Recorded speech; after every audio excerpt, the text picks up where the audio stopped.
അണയാൻ പോകുന്ന അസ്തമയ സൂര്യനെ നോക്കി അനീഷ് ഇരിക്കാൻ തുടങ്ങിയിട്ട് കുറച്ചു നേരമായി. കൂടെ കിരണമുണ്ട്. അല്ല, കടൽത്തിരി എണ്ണാനാണോ അളിയൻ എന്നെയും വിളിച്ചുകൊണ്ട് ഇവിടെ വന്നിരിക്കുന്നത്? ഇതിപ്പോൾ ഇവിടെ വന്നതിന് ശേഷം 172 തിരകളാണ് വന്നിട്ട് പോയത്. എനിക്ക് മടുത്തു. നീ കുറച്ചു നേരം കൂടി എണ്ണിക്കോ. തിരി എണ്ണാനായിരുന്നുവെങ്കിൽ ഭാര്യയും കൂട്ടി വന്നാൽ പോരായിരുന്നോ? വെറുതെ എന്നെ എന്തിനെ വിളിച്ചുകൊണ്ട് വന്നത്? കിരൺ മുഷിച്ചിലോടെ പറഞ്ഞു. അവളെ കൊണ്ടുവരാൻ പറ്റുമായിരുന്നെങ്കിൽ നിന്നെ ഞാൻ കൊണ്ടുവരുമായിരുന്നോ? അല്ല, ശരിക്കും പറഞ്ഞാ അളിയൻ എന്തിനാ ഇങ്ങോട്ട് വന്നത്? നമ്മളെ കാണാൻ ഒരാൾ വരും. ആര്? അത് വരുമ്പോൾ നീ കണ്ടു. എന്താ അളിയാ ഇത്? എന്നോട് പറഞ്ഞാൽ എന്താ? ആരാണെന്ന് പറ അളിയാ. ഞാൻ പറയുന്നത് എന്തിനാ? നീ നേരിട്ട് തന്നെ കാണ്. അങ്ങോട്ട് നോക്ക്, ദോ വരുന്ന ആളിനെ കണ്ടോ?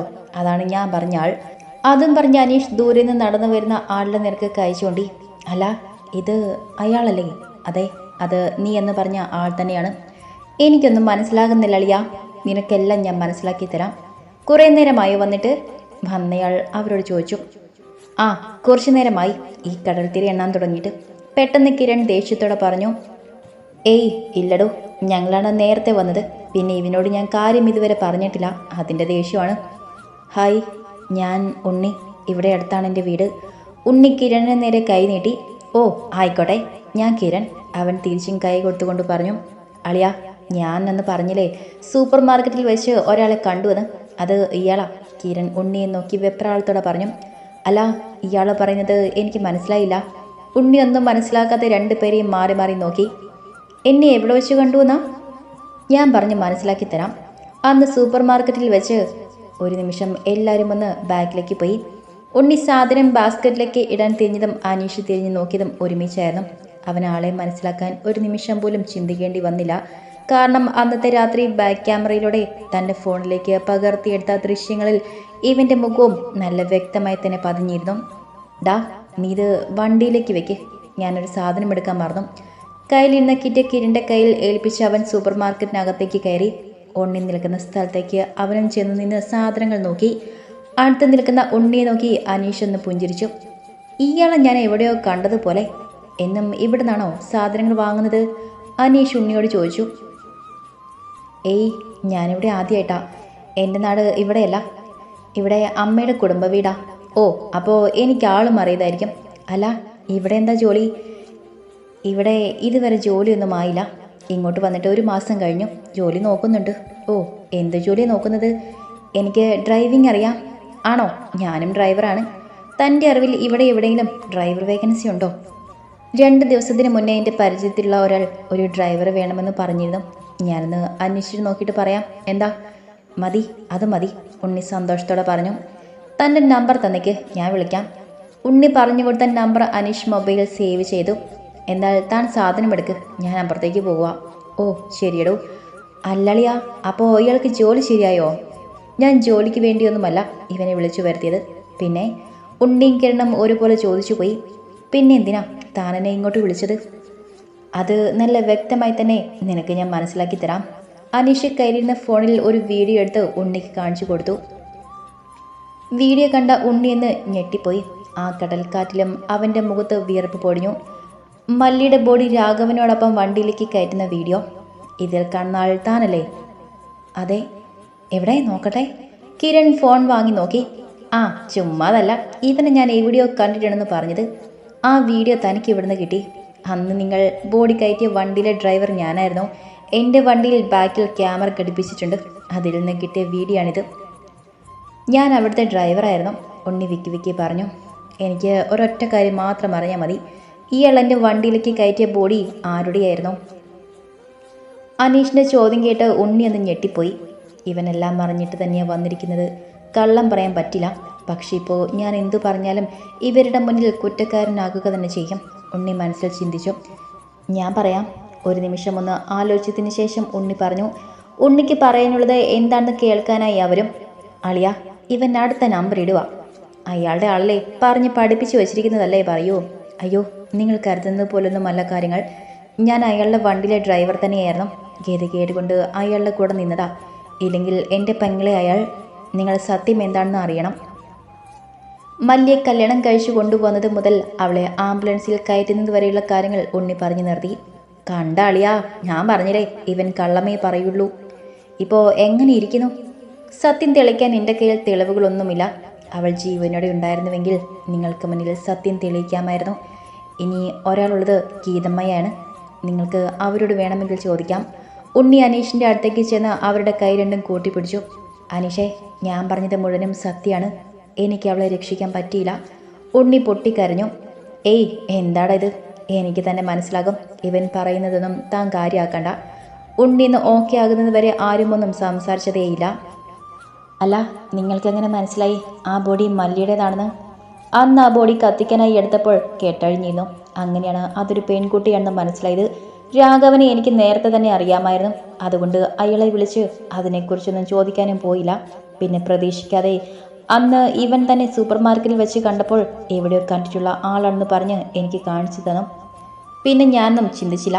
എങ്ങനെയും തന്നോട് സംസാരിക്കണം എന്ന് തോന്നി. അങ്ങനെയാ ഞാൻ തന്നെ നമ്പർ വാങ്ങിച്ചത്. എനിക്ക് മനസ്സിലായി. അന്ന് തന്നെ ഞാൻ കണ്ടില്ലല്ലോ.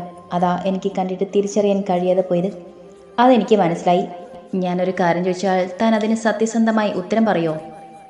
അപ്പോൾ ഇതുവരെ ഞാൻ പറഞ്ഞത് കള്ളമെന്നാണോ അനീഷ് പറയുന്നത്? എടോ, ഞാൻ അങ്ങനെയല്ല ഉദ്ദേശിച്ചത്. എനിക്കൊരു കാര്യം കൂടി അറിയാനുണ്ട്.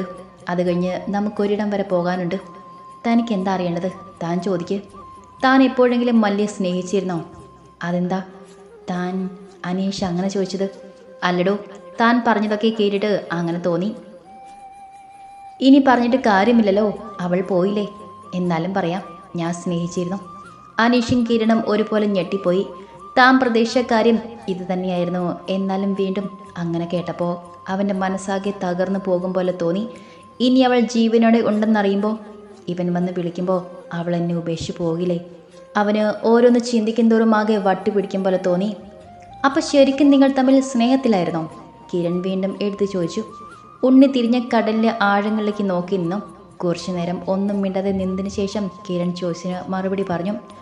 സ്നേഹത്തിന് ഒരർത്ഥം മാത്രമല്ലല്ലോ കിരണയുള്ളത്. സ്നേഹം എന്നാൽ പ്രണയമാകണമെന്നില്ലല്ലോ. പക്ഷേ എനിക്കൊരു പ്രണയമുണ്ട്. അതൊരിക്കലും മല്ലിയല്ല. അവളിൻ്റെ കൂടെ പിറക്കാതെ പോയ കൂടപ്പിറപ്പാണ്. എൻ്റെ കൃഷ്ണ എങ്ങനെയാണോ അങ്ങനെയായിരുന്നു എനിക്ക് അവളും. അവൾക്കും അങ്ങനെ തന്നെയായിരുന്നു. ഞാനൊരു ഏട്ടനായിരുന്നു. അനീഷിൻ്റെ മനസ്സിലേക്ക് ആളെ കത്തിക്കൊണ്ടിരുന്ന തീജ്വാല പതിയെ അണയാൻ തുടങ്ങി. പെട്ടെന്ന് മനസ്സിലേക്ക് ഒരു പേമാരി പെയ്തിറങ്ങും പോലെ അവന് തോന്നി. തനിക്കിത് എന്ത് പറ്റി? താനെന്താ ഒന്നും മിണ്ടാത്തത്? ഉണ്ണിയൊന്നും മിണ്ടാതെ നിൽക്കുന്ന അനീഷിൻ്റെ നേർക്ക് തിരിഞ്ഞു. അളയിനിടയ്ക്ക് ഇങ്ങനെയാ, ഒന്നും മിണ്ടില്ല. കിരൺ അനീഷിനെ ഒന്ന് നോക്കി ഉണ്ണിയോട് പറഞ്ഞു. എന്ത് പറ്റി അനീഷേ? ഏയ്, ഒന്നുമില്ലടോ. ഇവൻ വെറുതെ ഓരോന്ന് പറയുന്നതാ. താൻ പറയേ, പിന്നെ എന്തൊക്കെയുണ്ട് വിശേഷം? അമ്മയും സഹോദരിയും ഇപ്പോൾ എവിടെയുണ്ട്? അങ്ങനെ അവരുടെ സംസാരം നീണ്ടുപോയിക്കൊണ്ടിരുന്നു. ഡീ, നീ ഇങ്ങോട്ട് വരുന്നുണ്ടോ? കുറേ നേരമായി.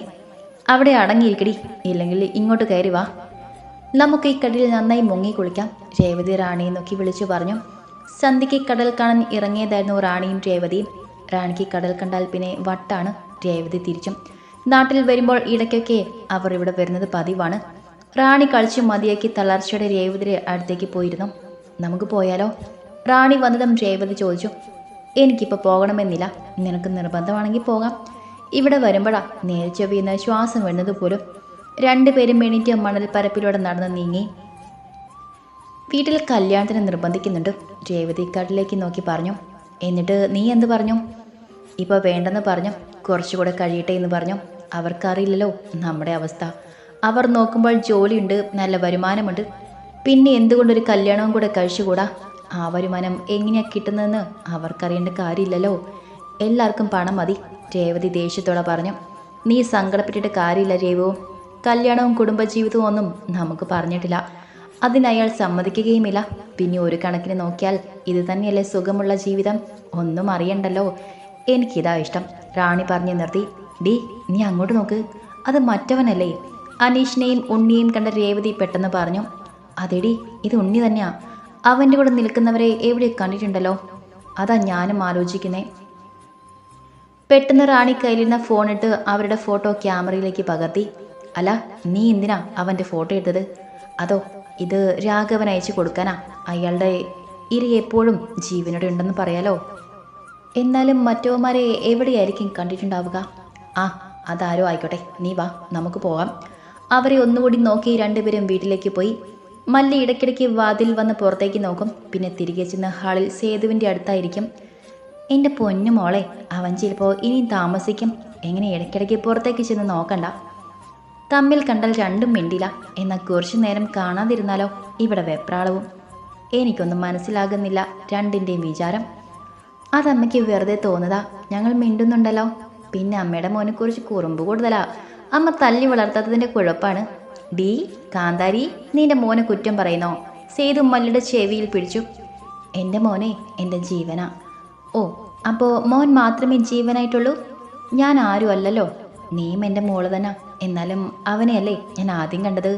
എൻ്റെ കുട്ടി ജീവിച്ചതുപോലും എനിക്ക് വേണ്ടി മാത്രമാണ്. കല്യാണമേ വേണ്ടെന്ന് പറഞ്ഞിരുന്നവനാ. നിന്നെ കണ്ടപ്പോൾ മൂക്കും കുത്തി വീണത്. അപ്പോൾ എന്നെ കാണത്ത് ഇരുന്നിരുന്നെങ്കിൽ ചേട്ടൻ വേറെ കല്യാണം കഴിക്കില്ലായിരുന്നോ? ഞാൻ പല പ്രാവശ്യം കല്യാണക്കാര്യം പറഞ്ഞപ്പോൾ അവൻ ഒഴിഞ്ഞു മാറി. അന്നൊന്നും എനിക്കറിയില്ലല്ലോ ഇങ്ങനെ ഒരു കാന്തരെ കണ്ടുവച്ചിട്ടാണ് എന്നെ പറ്റിക്കുന്നതെന്ന്. അതെന്താ അനീഷേട്ടൻ കല്യാണം വേണ്ടെന്ന് പറഞ്ഞത്? എന്നെ കണ്ടിട്ട് കുറച്ച് നാളുകളല്ലേ ആയുള്ളൂ. ഒന്നെങ്കിൽ ഈ അമ്മയ്ക്ക് വേണ്ടി ഒഴിഞ്ഞു വെച്ചൊരു ജീവിതം, അല്ലെങ്കിൽ ഏതെങ്കിലും പെൺകുട്ടി ചതിച്ചു കാണും. മല്ലിത്താലങ്ങും വിലങ്ങും ആലോചിക്കാൻ തുടങ്ങി. അവളുടെ ആലോചനകൾക്കിടയിൽ എപ്പോഴോ അനീഷിൻ്റെ വണ്ടി മുറ്റത്ത് വന്ന് നിന്നു. ആ, അനീഷ് വന്നല്ലോ. പെട്ടെന്ന് സേതുവിൻ്റെ വാക്കുകൾ അവളെ ചിന്തകളിൽ നിന്ന് ഉണർത്തി. എന്താമ്മേ പറഞ്ഞേ? ഡി കാന്താരി, നീ ഇത്രയും നേരം കാത്തിരുന്ന ആളെത്തീന്ന്. അമ്മേ, ഞാൻ ചായ എടുക്കാം. അനീഷ് അകത്തേക്ക് വരുന്നതിന് മുന്നേ മല്ലി പെട്ടെന്ന് അടുക്കളയിലേക്ക് വലിഞ്ഞു. ഈ കുട്ടിയുടെ ഒരു കാര്യം മല്ലി നോക്കി സേതു പുഞ്ചിരിയോടെ പറഞ്ഞു. അല്ല, അമ്മ എന്തിനാ വെറുതെ നിന്നിരിക്കുന്നേ? എൻ്റെ സേതുവിന് വട്ടായോ? അനീഷ് സേതുവിനെ ചുറ്റിപ്പിടിച്ച് ചോദിച്ചു. വട്ട് എനിക്കല്ല, നിന്റെ പെണ്ണും പിള്ളയ്ക്കാ. അയ്യോ, പെങ്ങൾക്ക് വട്ട് പിടിച്ചോ? സേതു പറഞ്ഞു കേട്ടുകൊണ്ട് അകത്തേക്ക് വന്നതായിരുന്നു ഉണ്ണിയും കിരണും. കിരണിൻ്റെ ചോദ്യം കേട്ട് സേതു അങ്ങോട്ടേക്ക് തിരിഞ്ഞു നോക്കി. അല്ല, ഇതാരാ മോനെ? കിരണിൻ്റെ കൂടെ വന്ന ഉണ്ണിയെ കണ്ട സേതു ചോദിച്ചു. ഇത് ഉണ്ണി, എൻ്റെ ഫ്രണ്ടാണ്. ആണോ? ഇവിടെ അടുത്താണോ മോനെ വീട്? കുറച്ച് പോണം. ആണോ? വീട്ടിൽ ആരൊക്കെയുണ്ട്? വീട്ടിൽ അമ്മയും പെങ്ങളും. മോനിരിക്ക്, അമ്മ ചായ എടുക്കാം. സേതു അടുക്കളയിലേക്ക് പോകാനായി തിരിഞ്ഞു. അല്ല ലക്ഷ്മി അമ്മേ, പെങ്ങൾക്ക് വട്ട് പിടിച്ചെന്ന് പറഞ്ഞു. അതേടാ, നല്ല നാന്തരം വട്ട്. ഇത്ര നേരം ഇവൻ വരുന്നെന്ന് നോക്കി ഈ വാതിൽ തന്നെ കാവലായിരുന്നു. ഇപ്പോൾ ഇവനെ കണ്ടതും അവൾ അടുക്കളയിലേക്ക് വലിഞ്ഞു. ഞാൻ പോയി അവളെ നോക്കട്ടെ, അവിടെ എന്ത് ചെയ്യുവാണെന്ന്. അളിയോ? സേതു പോയതും കിരൺ ഒന്ന് നീട്ടി വിളിച്ചു. അല്ല, നിങ്ങൾ ആരുടെ കാര്യമാ പറയുന്നേ? എനിക്ക് മനസ്സിലായില്ല. മനസ്സിലാക്കാനൊന്നുമില്ല ഉണ്ണി. ആളിൻ്റെ ഭാര്യയുടെ കാര്യമാണ് പറഞ്ഞത്. ആഹാ, അപ്പോൾ അനീഷിൻ്റെ കല്യാണം കഴിഞ്ഞോ? 1 മാസമായതേ ഉള്ളൂ. അമ്മേ, ഞങ്ങൾ പുറത്ത് കാണാം. അവളോട് ചായ പുറത്തേക്ക് കൊണ്ടുവരാൻ പറയേ. അനീഷ് അടുക്കളയിലേക്ക് നോക്കി വിളിച്ചു പറഞ്ഞു. മോളെ, അവൻ്റെ ഒരു കൂട്ടുകാരനും കൂടെ വന്നിട്ടുണ്ട്. ചായ അവനും കൂടി കണക്കാക്കി 3 ഗ്ലാസ് എടുത്തു. എന്തോ ഒരു ക്ഷീണം പോലെ. ഞാൻ കിടക്കട്ടെ, നീ ചായ കൊണ്ടുപോയി കൊടുക്ക്. സേതു പോയതും അവൾ 3 ഗ്ലാസ്സിലായി ചായയും എടുത്ത് ഹാളിലേക്ക് ചെന്നു. അവിടെ ആരെയും കാണാത്തത് കൊണ്ട് പുറത്തേക്കുള്ള വാതിലിൻ്റെ അടുത്തേക്ക് ചെന്നു. പുറത്ത് നിൽക്കുന്നവരെ കണ്ട് മല്ലി അവർക്ക് അടുത്തേക്ക് നടന്നു. ഉണ്ണി പുറം തിരിഞ്ഞു നിൽക്കുന്നത് കൊണ്ട് അവൻ്റെ മുഖം അവൾ കണ്ടതുമില്ല. ആഹാ, പെങ്ങൾ ചായമായി എത്തിയല്ലോ. കിരണിൻ്റെ പറച്ചിൽ കേട്ട് അനീഷും ഉണ്ണിയും ഒരുപോലെ തിരിഞ്ഞു നോക്കി. പെട്ടെന്ന് മല്ലിയെ കണ്ട ഉണ്ണി സ്റ്റക്കായി നിന്നു.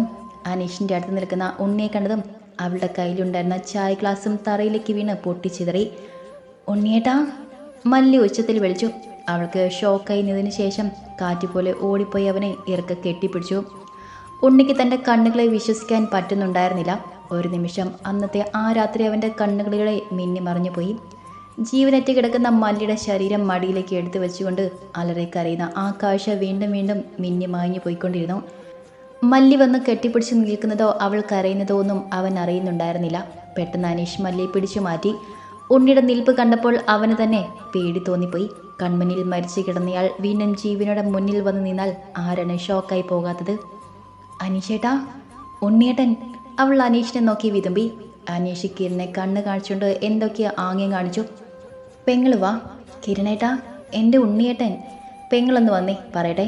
അവൾ പോകാതെ മടിച്ചു നിന്നു. അനീഷ് കണ്ണുരുട്ടിയതും ഒരു വിതമ്പലോടെ കിരണിൻ്റെ കൂടെ അവൾ അവിടെ നിന്ന് മാറി നിന്നു. ഉണ്ണി ഇപ്പോൾ പെങ്ങളെ കണ്ട ഷോക്കിലാണ്. അതൊന്ന് മാറട്ടെ, എന്നിട്ട് നമുക്ക് അങ്ങോട്ട് പോകാം. മല്ലി നിറഞ്ഞു വന്ന കണ്ണുകൾ തുടച്ച് സമ്മതത്തോടെ തലയാട്ടി.